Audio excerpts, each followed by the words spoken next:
Hello, everybody. My name is Mr. Yusuf Aim. I'm here today to tell you about a new chapter as for ESP courses. If you remember last time we met, we talked about the pooling courses, okay? But for today, it's all about specialization courses. And chapter 6 is about information systems management. But there is one thing to understand, because when you say information systems management and management information system, there is a slight difference. Because for information system management, it's about the management of information systems. But when you say management information systems, it's a system that is used by organizations or companies to handle their business.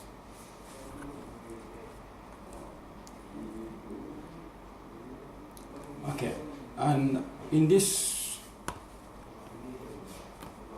course you will see the different types of information systems and their functions. Of course, we can't deal with all information systems you know about, because it's a very big, very huge list of information systems, but we're just going to see some of them. For example, the transaction processing systems, we can call TPS, and you have also the knowledge work systems as KWS, knowledge work systems. Office automation systems like OAS. Decision support systems, DSS, and executive support systems, ESS. We're going to see, of course, in the details about each of those type of systems, because we have to explain you each of them, what are their functions. And in number 2, for example, you're going to see database, because database is part of information systems. We can't talk about information systems without database. And for database, we'll see what type of things are database, because you must understand first what we can call database, apart from the meaning or the definition of database. There are elements you have to know about that are related to database. Okay, for example, you have information. Information is one type of thing that you can call a database. Or data as such is another element you can call database, and computer data also. Okay, and now we come to the types of databases, and even here also we are not going to give you the very big list of types of databases, because time does not allow, and you will see just the essential about database types of databases. For example, here you can have centralized database, okay, a cooperative database, a distributed database, and full text database.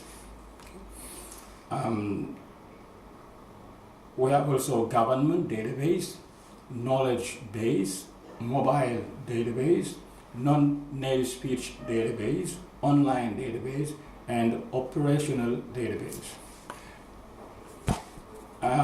After this, you will see data storage and processing, because for when you talk about data, for example, you must know or have a kind of understanding about how to store the data or how to process data, because it's very important. So storage and processing data is very, very important.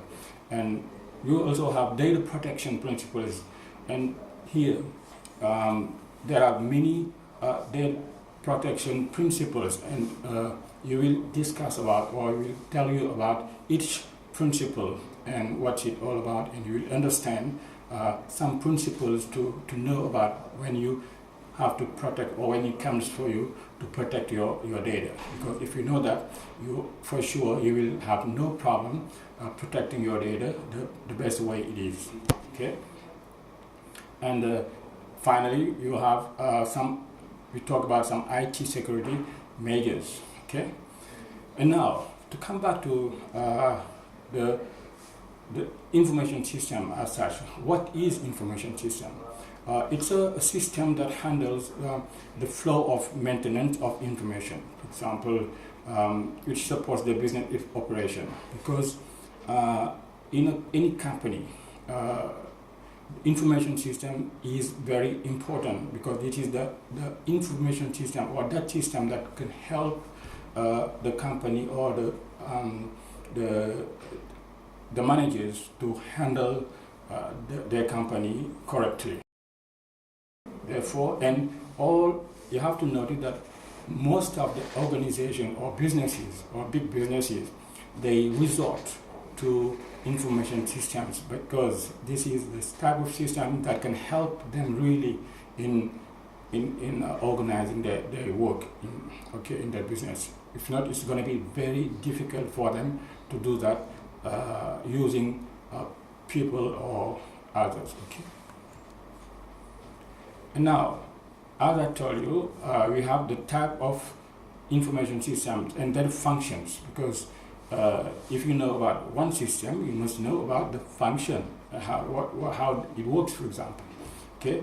If you take transaction processing systems, TPS, to make it short, it serves the people in operational level and organization. And this system collects and stores information about transactions and controls some aspect of transactions, because in a company you have to deal with many transactions, and only TPS can help you deal with those transactions, because it's a lot of work and you cannot do it if you would like to do it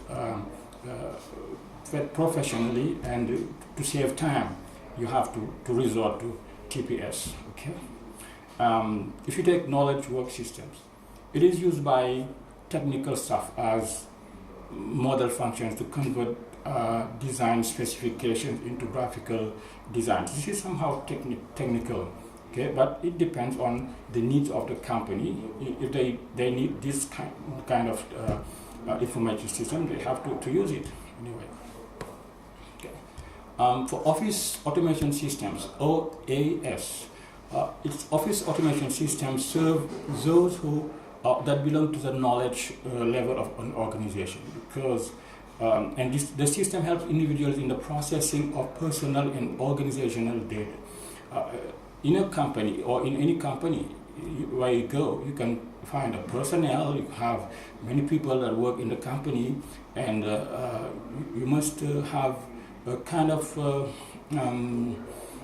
knowledge, or you must have all information related to the personnel or the people you are using, or the workers in the company.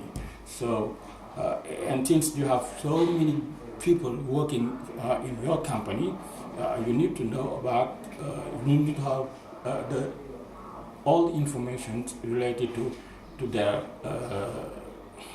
job, related to their personality, or related, or any kind of information that is important to you for the functioning of the company. Okay, and in this, when you say processing, automation system also, it can help you perform calculations, because in a company you need to calculate, to do this kind of transact or operations, and it is very difficult if you don't resort to automation systems. And with automation, you can just understand that it is something that can help you, or you use computers, or it is a computerized system, and it makes you gain time or save time, more time in your operations. Okay? And as for decision support systems, we say DSS in short. Decision support systems help the strategic management staff in making decisions. The system uses information models or analysis tools in order for managers to make simulations and predictions. This is very important because if managers do not have the possibility to make simulations to know, for example, in 2 years or in 3 years, what are the programs they have to put in place, or how they can, what kind of means they can use to have this kind of performance in 2 or 3 years. So it can be difficult for them to know or to deal with competition, okay? So because sometimes they compete with other companies, therefore they need this kind of stuff. And they need also to make prediction, and when they take decision to make a right decision, they must have all the information necessary for them to make a good decision, because it's it. If you don't make good decisions, it may have a very negative impact in your company.